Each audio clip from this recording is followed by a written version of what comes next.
your girl, man, till I'm man, Hello. till I'm man, shit. With a girl, kill a man, cheat a man, shit. Baby, don't delay. Baby, on the low. Good morning, everyone, and welcome to For the Best. To my right, I have the pleasure to introduce L.A.X. Yes. Thank you for coming, boss. I'm excited to be here, man. How you doing today? Chilling, man. It's really hot today, but it's cool. It's a hot day in Paris, and we have even hotter artists, so let's get into it. Let's start off. Tell us a bit about your beginnings in music, really. How did you get into this, and how did you start? So music, I always tell people that I feel like music found me because I was a regular person and I was just doing my thing. I started music like, I'll say 14, 15, after like my high school. And my friends were always going to the studio, so I used to just go to the studio with them, chill. And I liked the way the studio was because they start to like, so there's like a blank beat, and by the end of the day we have a song. And it's just crazy to me how like from nothing you can create something. So I love the vibe, and I just started recording from there, and I fell in love with music, and now I pray to God, I'm on my knees. The girl I want, she don't know. I no go speak until she speak. She got too many guys, she know they find me. Het is 6 uur en ik ben feeling. En ik bracht me intieme time. Catch me all in my feelings. Baby, kan je mijn liefde zijn? So it really was through the process of creating music, you became an artist. Yeah. Amazing. And well, it started off in a band, if I'm correct, right? Yeah, I was in it. So the two people that were in the group, were three together, but the two people started singing before me. Okay. So they were the ones that were always going to the studio, and I started going to the studio with them. And from there, it was just vibes. Vibes. And so your solo career, how did that part start? Yeah, so when we were in the group, I left to the UK to do like my undergrad. So when I got there, I got my studio, then I started just recording. So it wasn't even like I left the group, it was just circumstance. Moving to the UK, it was only me, my studio, and I just started recording myself and putting out music. All right, so you left Nigeria for your studies, and it was always, at the beginning, I guess, balancing both your music and your education, right? Yeah, it was crazy, but I'm grateful to God that it was easy for me because I love school a lot. I love to learn, I love education, and I also love music, so I put in 100% for the two. Like, I was doing music, so I wake up in the morning, go to school. I finish school by like 6, 7, straight to the studio. It's amazing. Every day. It's amazing. Crazy. It's really the passion that drives you. And so how did you go from, producing, like you're saying, making music every day to becoming a professional artist? Yeah, I just got better by, every day working. I became, good. And I just continued doing the music, and I knew like I had a vision, I knew what I wanted to do, I knew the type of music I wanted to do, so it was easy for me to transition from an unknown artist to, a global artist. So really from the moment you started making music, you kind of saw where you wanted it to go and what you wanted to translate? Yeah, I would say like I knew what I wanted with how I wanted the music to sound. Okay. So I wanted the music to be sweet to the ears. I wanted people to love me for the music and not for me. So well, that's actually a great answer, because my next question was, you've always stayed true and authentic to your own sound, but you began working with a very well-known artist, Wizkid. So how did you balance collaborating with such a big name from the beginning to staying true and authentic to your own sound? Yeah, it was crazy, to be honest. At a point, I felt like I lost the sound that I wanted to do. Because I was thinking of commercial, I was thinking of I want a hit song. Yeah. So I lost that a bit, but I found myself back because I know what I wanted and I know the vision. But working with Wiz was amazing. It taught me a lot, from how to record to like the passion and the vision of what you should have as an artist. Hardworking is always in the studio. So me too, like if my boss is in the studio, I have to also be in the studio. So it was perfect. a crazy time. Actually leads me to my next question, which is, obviously you're describing your own drive and your own passion for music, but did you ever feel any pressure or extra support from people around you or elements around you that really drove you forward? Yeah, like looking at Wiz as the first person that introduced me to the industry big time, I wanted to, follow his path because I saw the vision, the drive, and how he's always like about the music. So I learned that from him. Then I used to, I speak to a big artist in Nigeria, to Olamide. It's someone I go to sometimes when I'm like, I'm thinking so much. I'm thinking of the next move, the next thing. I used to go there, speak to him. He's like a big brother to me. And, a lot of artists, even the ones that I'm not close to, but when I look at their drive, it's just amazing to see how hardworking this artist are. I think hardworking is a great way to describe you. Yeah. And just to, I feel, close out with your beginnings, how do you feel you have evolved up to this point from when you started off as an artist to where you are now? Yeah, I think me watching myself is emotional to me because I can see like the growth. Sometimes I look at the videos or the pictures I took when I started and I'm like, shit, is that me? Everyone I think is a bit cringe when they look at their first Instagram post. It's cringe, man, trust me. But it's just amazing to be able to see the growth and, still want to aspire to do bigger things and more things. So I feel we have a lot of big things coming. Yeah. But before we get on to that, I want to talk a bit about your music. Yeah. And really, how do you describe your musical style, yourself as an artist, and I feel your sound? Yeah, so for me, like, I always put my emotions in the music. Like, it doesn't even have to be like a true story, but however I'm feeling. So if I'm in a happy mood, it's a different record. If I'm sad, I still try to record, it's a different record. If I'm excited for something, and most times I like to record even after a show. So if I go for a show and I kill the show, I'm like, I need to take that energy, to record something amazing. So for me, like, I'll say my music is spiritual and is emotional as well, because I put in like how I feel into the music. So, but generally you can call it Afro soul, all right, Afro pop. I mean, at this stage, I think labels don't matter as much as what you're putting into it. So that's what's important. And so, to what you put into it, do you write your own songs, or is there a balance, or? Yeah, I write. I'll say I've written like 90% of my songs, or 95%. But I'm open to, writers, of course. And, because you can't do it alone, you don't know everything. So I make sure that I have people in the studio sometimes when I'm recording, different ideas. Okay, and are there any musical, like artists or genres that really, I think, influence your work and what you write? I'll say traditional Nigerian music. So like the likes of like Fuji music, High Life. Of course. All those type of music, like the Afro beats, Fela, all those music, I listened to it when I was growing up. So those are the music that influenced, most of even my vocals and how I like to deliver my music. And do you feel there's maybe the contrast between your Nigerian roots and writing and producing in London in the beginning influenced how your sound was created? Yeah, I would say it's a good thing, because for me, like, I always like see the good in everything. It might be bad sometimes, but that's how I am. So moving to London, it was just like me fusing Africa to like urban, because London, Western culture, everything. So I already saw the way they were moving. So even with my videos, like, I'm singing like really, really traditional Afrobeat music, and I'm doing like videos of like, let's say like Chris Brown type of videos. So, of course. So it was good to fuse the two together. And and it keeps it contemporary. Yeah. Awesome. And do you feel you have any recurring themes or subjects in your song? Like, obviously you spoke of writing based on your emotions, but do you have any inspiration that traditionally? Yeah, most times it's always females, the women. I feel like that's amazing inspiration, because I feel like men don't really appreciate the women a lot.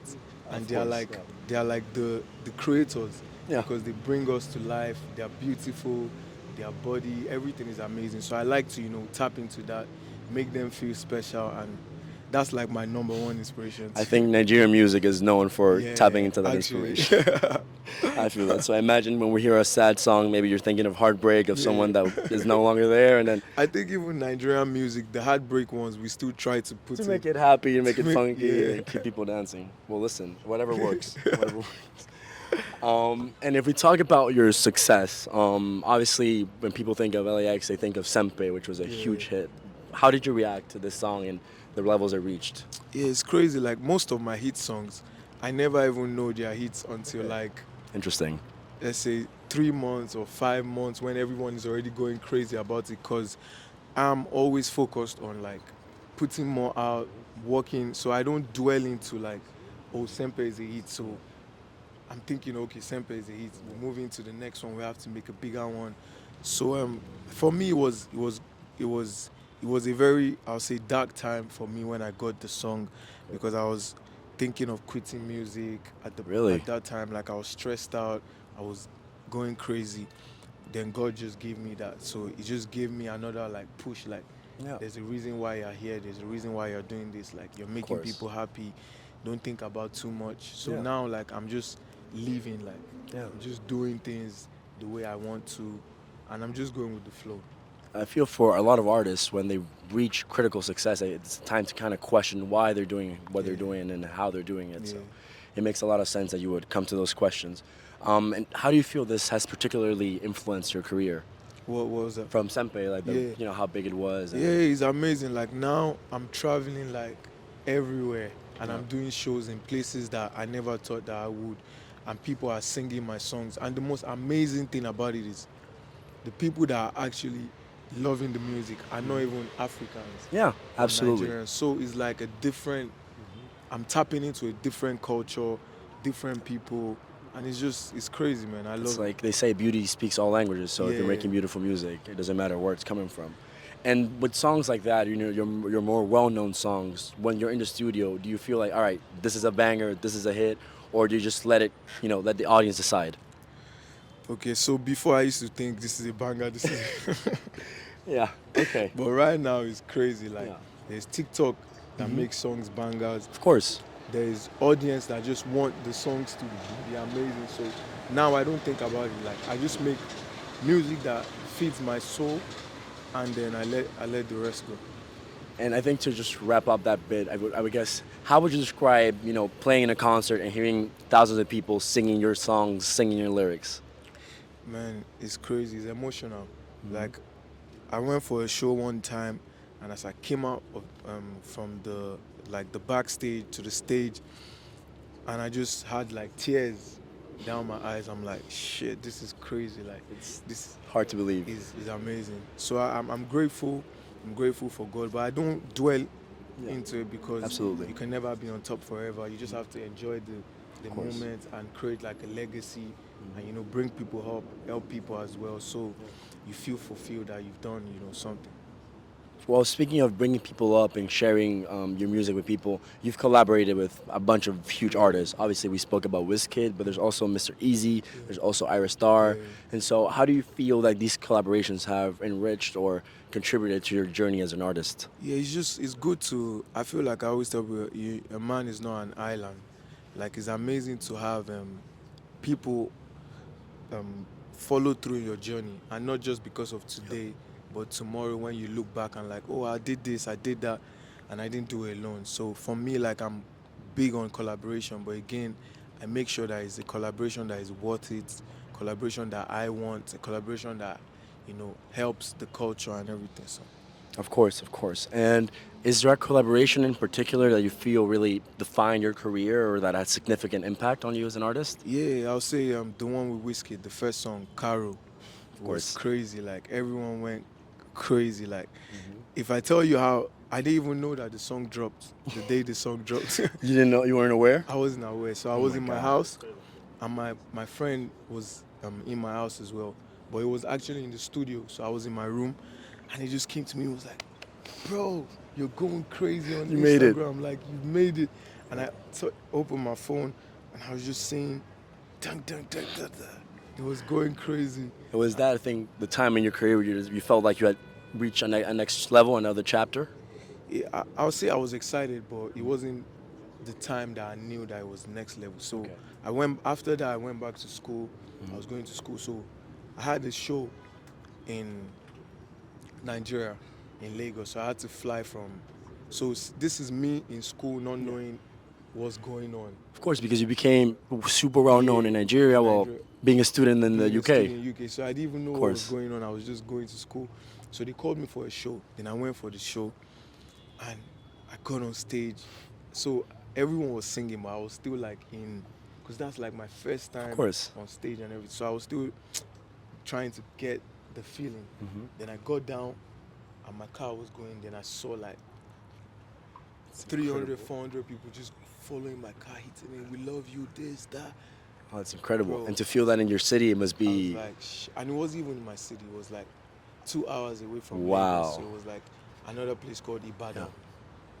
It was crazy. And do you feel that, you know, these collaborations and other collaborations in the Nigerian music scene have helped push the movement forward and bring it to where it is now? Yeah, I feel like there are some big collaborations that have helped, you know, even not Nigerian artists, but a Nigerian artist and like a UK artist, like let's say like Burna Boy and Dave now. That's Yeah. like a crazy song, and it's taking the culture, you know, to the next level. Absolutely. There's Whiskey and Drake.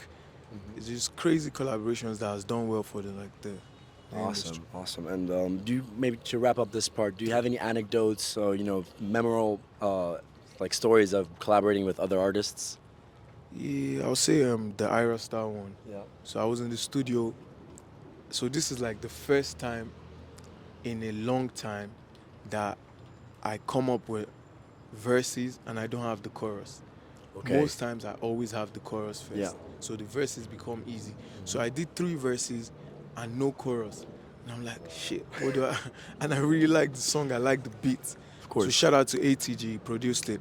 Shout and he out. just looked at me and was like, I feel like a female will sound nice on it. Like, And I that's think how it Ira came? will sound nice on it. So I took my phone, I DM'd her, I said, I have a record for you. Sent it to her. And trust me, in like 4 days, It's crazy. she sent me a It's verse. crazy.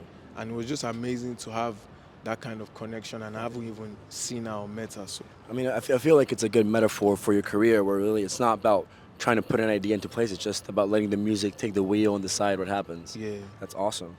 Well, we also want to talk about your new album, obviously. So really, you just released it. What was your main inspiration to create this album? And obviously the name No Bad Vibes says a lot. Yeah. But I'll say no bad vibes, and I'll say like love.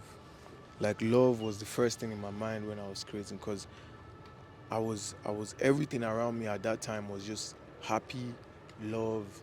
I was going for shows. It was crazy love, you know, family love, romantic love. Everything was just amazing. So I just said, I need to put this energy into the album, and that's what I That's did. awesome. That's awesome. And in your discography so far, how do you feel like this project is different from the others? Yeah, like I said before, like I recorded the album with love. I won't say like most of the ones were not with love, but this one was Really about love. really about love. Amazing. And I wanted to have the perfect album. So I had like 4 albums before this one. Yeah. Like I was recording, I'll have it, and I'll be like, I'm not sure this is it. So I'll do that again. I did that 2, 3, then the 4th one. So even the 4th one, I was like, I'm not sure this is the album. So I had everything, but I thought like the intro wasn't strong enough. Like I needed an intro that would like make people like sink into the project. Yeah. So I was in Amsterdam, and the first song on the album is the last song I recorded Okay, for interesting. the album. So this guy, Shine, the big producer in Amsterdam, played me the beats, and I'm like, I like it. So I did my verse, did the song, and I went to my hotel. So I was listening, and I was like, this is the first song on the album. The name of the song is Easy on Me, and I needed something to ease people into the album. And the song too is like very soulful, very easy. So once I had that, I just knew that. I mean, yeah, and obviously the theme about love is very present, and you've already described the album as a story, so it makes sense that you want to kind of push people in and drive them to the story. And from your creator side, what was your process? You know, you talked about the themes, but really, when did you decide, I want to make another album, this is the time, this is the place? Yeah, so I've been recording the album for like, let's say 3 years. Okay. But I'll say this album, this one that everyone is listening to, I recorded it for like 6 months. Okay. And the crazy thing about it is, it wasn't planned, but I recorded, I'll say not each song, but songs in different countries. So I recorded 1 song in Berlin, 1 song in Amsterdam, 1 in Lagos, 1 in Denmark, 1 in, where was I again? So London. Nice. So I was recording it and it was making sense. So it's like a global Yeah. album. Like I was course. feeling a certain way in different cities, and I put the energy in to like recording and making an album. And do you feel that the lyrics you came up with for those songs and the producers you got to work with, they kind of show that the album was made all over the world? Yeah. So even like the features, like if you look at the album, I featured different artists in different Yep. countries. So Conscience is from Jamaica, Mhm. Ira, Lagos. Yeah. I'll say who else is on the project? Joanny, Yeah. that's Louis is from Tanzania. You know, I just try to tap into different cultures. Awesome. What would you feel were the biggest challenges, but also the most rewarding moments of making No Bad Vibes? Challenges, okay. I was going to say no challenges, but I would have lied. Perfect album. But I'll say challenges will be picking the songs. Okay. It was crazy because I had like 50 to 60 songs, and I had like A&R people, you know, Yeah. sit. So sometimes when I go to the meetings and they pick this one, I'm like, no, this is the one I want. No, we don't want this. It was like a crazy back and forth, but it was good. So that I'll say that's the blessing, Yeah. because I had so much songs, and it made the album stronger. Of course, Yeah, it's a blessing in disguise. Yeah. Having to make, to choose and curate how you're going to present it and give it to the public, of course. And just to finish off, how did you choose the title of the album, and how does it reflect your moment right now as an artist? Yeah, so at first, I think I had a different name.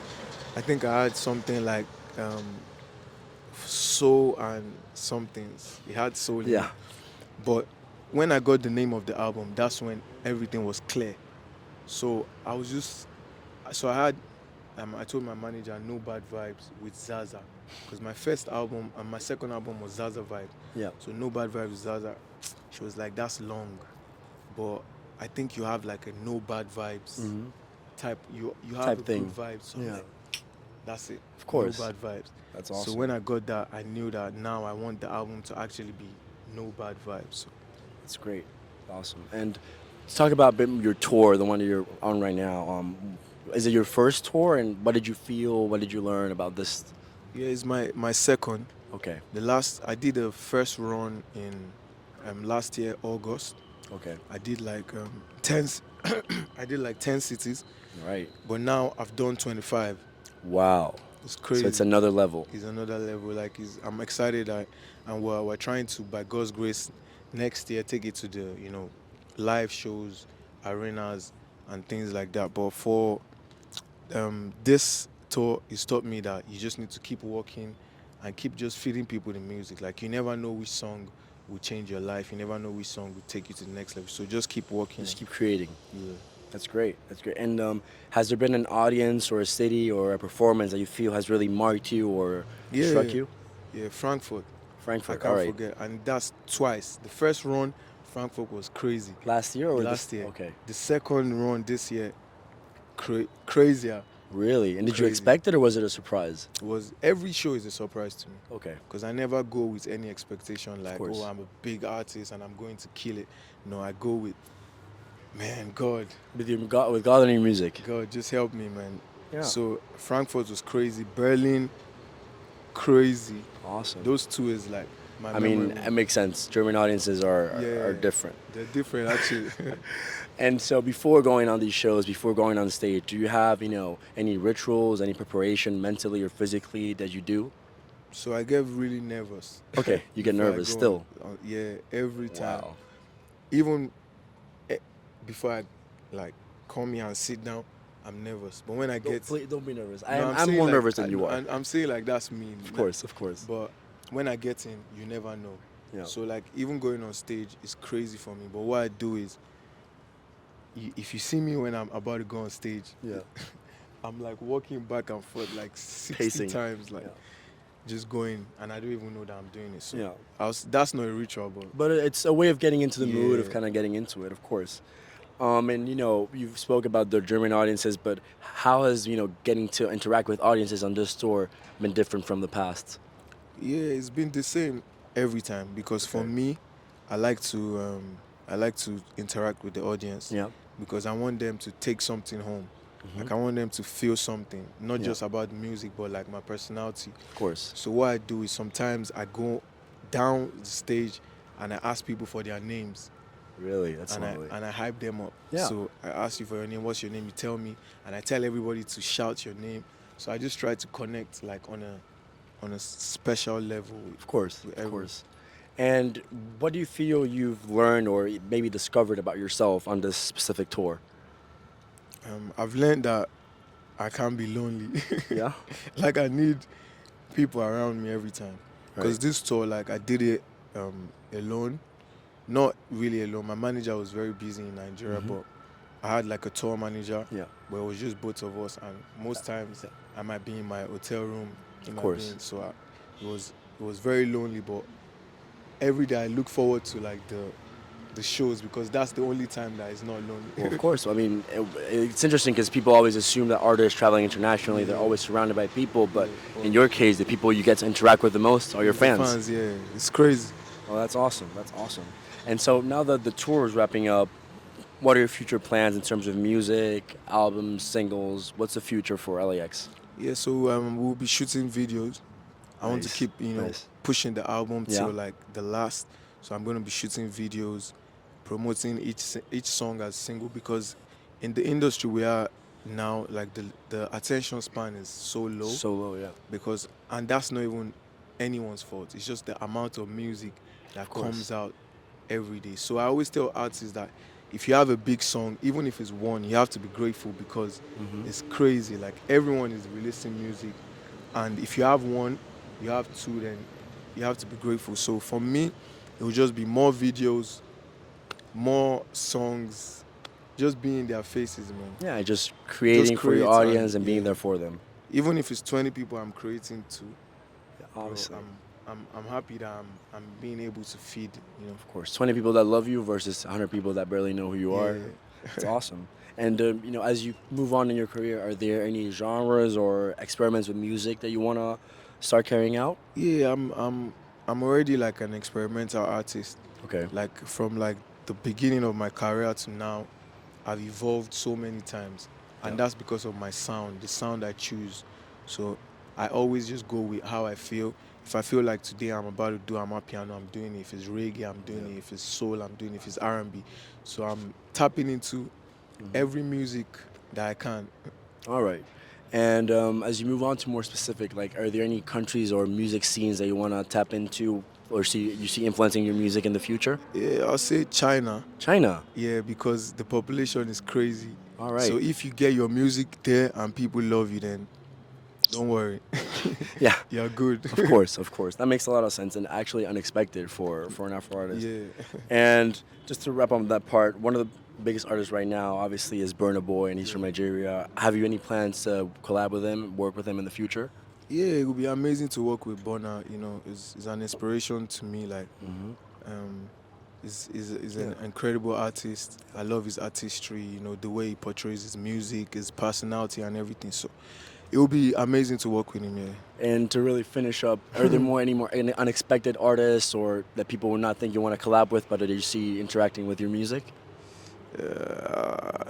I don't really think about that too much. Yeah. But for me, like, I just love music, and I love artists and the artistry. So even if you are not known, but I see something in your music, then I don't mind collaborating with you. So, Well, I think a lot of maybe lesser known artists are going to take note of that and hopefully want to collaborate with you someday. yeah, I've done a lot of collaborations for.